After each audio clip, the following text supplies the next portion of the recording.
Hello everyone. So আজকের ব্লগটা আমি আমার মেয়েদের নিয়ে স্টার্ট করছি। আমার মেয়ে কিন্তু আইসক্রিম বানিয়েছে, তো চলো দেখে নাও আইসক্রিমটা।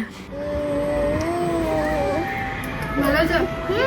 দেখি দেখি একবার নিয়ে মিঠাটা আইসক্রিমটা একটু বলতে শুরু করেছে। মাম্মাম ভালো লাগছে? তাকাও এদিকে। ভালো? আইসক্রিমটা ভালো? আচ্ছা বেশ, তুমি খাও, আমি চান করে আসছি। Hello everyone, welcome to my channel. So আমি এখন আছি আমার এই রান্নাঘরে, আর রান্নাঘরটা তোমাদের এবার ঘুরে দেখাই। তোমরা হয়তো এর আগের যে ব্লগ আমি পোস্ট করতাম যখন আমার অন্যান্য চ্যানেল থেকে, সো সেখান থেকে হয়তো তোমরা দেখেছো। আর এখন আমি তোমাদের সাথে শেয়ার করব আমার মুদিখানার যে বাজারগুলো রয়েছে, তো সেগুলো দুদিন ধরে গোছানোই হয়নি, তাই ভাবলাম একটু তোমাদের সাথেও শেয়ার করি আর এই সময় একটু গুছিয়েও নিই। তো চলো, পুরো ব্লগটা কিন্তু তার জন্য দেখতে হবে। এখানে দুটো ঝোলা রয়েছে, মুদিখানার বাজার রয়েছে। তো দেখো এখানে সমস্ত কিছু রয়েছে, আর কিছু জিনিস বের করে নেওয়া হয়েছে কারণ দরকার পড়েছিল সেই সময়। আর এখন আমি এই কৌটোর মধ্যে সমস্ত কিছু ঢোকাবো, তবে এই কৌটোর মধ্যে তো যেহেতু এটার মধ্যে কিছুটা থাকে, আর এইগুলোর মধ্যে মানে এটার মধ্যে থাকে মানে হলুদের প্যাকেট, সমস্ত কিছু প্যাকেট আর কি, মশলা টশলা। আর এখানে থাকে ডালের, মানে যে কোনো ডালের কৌটো।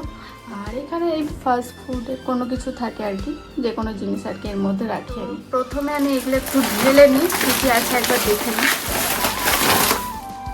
তো দেখতে পাচ্ছ এখানে, আর এই প্যাকেটে কি আছে একটু ঢেলে নেবো।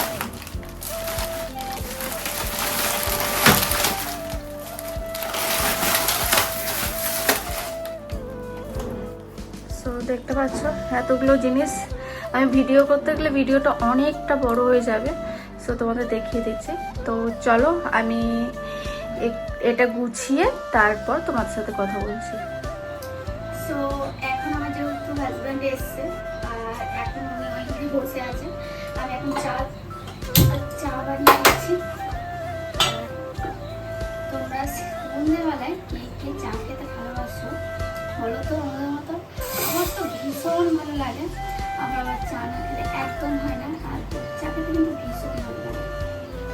দেখো তোমাদের দাদাভাই কিন্তু একদম মানে চিনির চা ছাড়া চা খায়, তো সেই কারণে ওটাই এখন কোনো রকম চিনি দেবো না।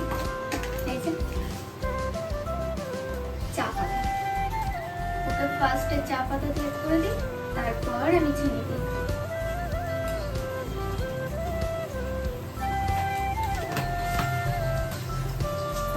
ওর চাটা হয়ে যাবে, তারপর আমার চা। আর এদিকে তো মুদিখানার জিনিস সমস্ত কিছু গোছানো কমপ্লিট। আর হ্যাঁ, ব্লগটা তোমাদের কেমন লাগলো অবশ্যই কমেন্ট করে জানিও। আবার দেখা হবে নেক্সট ব্লগে। ভালো থাকবেন, সুস্থ থাকবেন। আর একটা কথা, আমি নাইটি করে আছি, সো কিছু করার নেই, কারণ আমরা হাউস ওয়াইফরা বাড়িতেই থাকি। তো বারবার ড্রেস চেঞ্জ করে করে ভিডিও করার কোনো মানে বাচ্চা নিয়ে একে, তো তারপর আবার এই ড্রেস চেঞ্জ করে করে ভিডিও করা অসম্ভব, তাই প্লিজ ক্ষমা করে দিও। আমি চেষ্টা করবো তোমাদের সামনে নাইটিটাকে চেঞ্জ করে ভিডিও করার, বাট এখন যেহেতু আমার বাচ্চা একদম ছোট, তাই একটু অসুবিধা হয় আমার। সো তোমরা একটু মানিয়ে নিও, আর কিছু বলার নেই। আবার দেখা হবে কালকে। চলো টাটা।